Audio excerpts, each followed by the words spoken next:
Well, we are supposed to get a possible frost tonight, so I'm not gonna take a chance. I'm gonna cover up all the plants. I bought a bunch of moving blankets a year or so ago for another project, and so I've got a lot of those and some plastic stuff, and shoot, if I have to, I'll put a feed sack over some of this stuff. Anyway, I got some, those are my small plants. I've got some tomatoes that are 3 feet tall, 3 or 4 feet tall. I've got to protect those. I can't replace that. Well, here's my small plants, about 1 foot tall. Those are peppers. I just threw a sack, a little plastic bag over that one. Rest of them have sheets. Yes, our tasting sheets 20 or 30 years ago was really not all that good, but that's 3 of my homemade earth boxes. It's just a fitted sheet, just tied, stretched around there, doing 3 of them. And then I had a little short black moving blanket, but I don't know, I just didn't feel like it would, if it is gonna frost, that it would be enough. So I put a plastic there, pillowcase over that. That's okra. Okra is looking, it's too cold for okra, has been. And the okra is just looking sick anyway, so I'm not really worried about it. But I didn't think about my watermelons. I may just leave them. And if something happens to them, I don't know. If something happens to them, I'll just replace them with full-grown plants. These don't take long. They've only been in the ground maybe a week and a half. So if I lose them, I'll just replant, I guess. I may throw, I've got a couple of extra pillowcases. I may throw a pillowcase over each one of these and see if I can get them going, see if I can save them. So that's what that looks like. Let's go down to the big garden. I'll show you that. So this is what, I call it my big garden. What I mean by it is the big plants. That's a 2 foot tall tomato plant. I just can't go down to the store and buy that and replace that. So I've got to cover these with those moving blankets. Some more. All these are tomatoes, 2 feet tall. That one's probably, those 2 are 3 feet tall in the grow bags.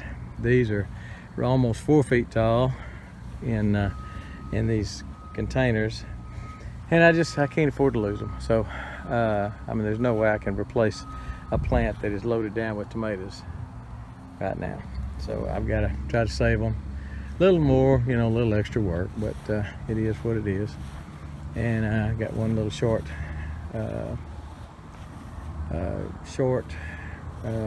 moving blanket over this. I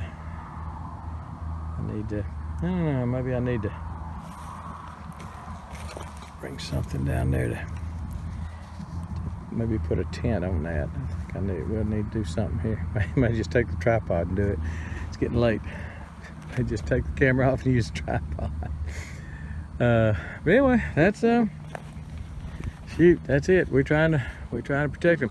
It is my understanding, and always been my experience, that if you can just keep the dew, the frost, which is just cold dew that's cold enough to freeze, I guess, if you can just keep it from falling on your plants, that you don't have to surround your plants, you don't have to give them a greenhouse type thing, but if you can keep them from the frost from falling on the plant, then you can save the plant. Now, another good way to do this is to get up about 3 or 4 in the morning and turn sprinklers on. I have proven that. If I can find the video, I'll put a link to it right about now. But I have proven that. We had a hard freeze. I say hard freeze, a heavy frost, and I saved a big patch of, I think it was squash. I think it was winter squash or pumpkins. Saved it, and you could see, because I turned the sprinklers on early one morning, you could see where the sprinklers hit. Outside that, it was burnt and dead, and where the sprinklers was hitting, it was alive. So I'll try to find that video and show it to you. But anyway, I've got them covered up. We'll see. Probably for nothing. Like I say, it's supposed to get down to 41. Some people are saying 37, 38. I have seen frost at 37 and 38. Doesn't make sense because it's not freezing, but that doesn't mean it won't frost. So if you hopefully you have covered up anything that, if you're in the south and see this coming. And another thing I have noticed and read and listened to old timers, if there's a wind blowing, the frost won't settle. The frost won't settle on your plants if you've got a breeze blowing, especially a decent wind. The wind tonight is supposed to be light, but it's not going to be calm, so that might also prevent it from the frost from falling on these plants. I've talked a whole lot about frost. We just hope we're saving these things because it sure looked pretty at one point. I got my trellis up on my blackberries. I'll show you that in another video. And we're trying to protect, trying to keep what we got. All right, that's about it. We're gone.